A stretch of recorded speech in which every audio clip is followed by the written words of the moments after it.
You're about to see $1.4 billion worth of aircraft destroyed by a little bit of water. It was February 23, 2008 at 10:30 a.m. local time in Guam. Witnesses saw the flying wing pitch up violently and then struggle through the air, its control surfaces flailing wildly as it slowly sank back to Earth. The aircraft began drifting to the left, and in moments, its left wing began to drag across the ground. Only then did the crew of two eject. Pilotless, the doomed aircraft fell to the ground, shattered, and exploded in a huge fireball. The scorched area would cover 90,000 square feet, the debris field 40,000.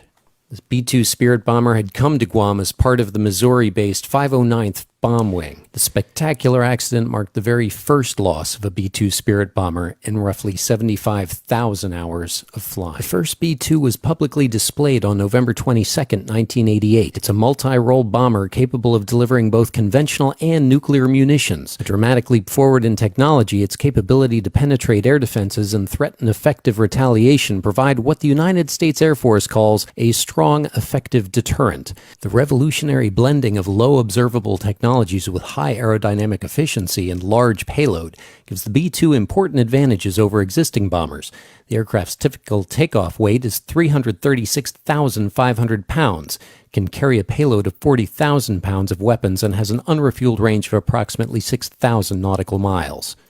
In a review of the accident, the Air Force found that moisture in 3 port transducer units distorted data introduced by the B-2 Spirit's air data system. That means the aircraft's own systems were feeding themselves with false data and passing that inaccurate information along to the aircraft's pilots. Major Ryan Link and Captain Justin Grieve were warned by a master caution light and flight control systems caution 19 seconds after brake release while on takeoff roll.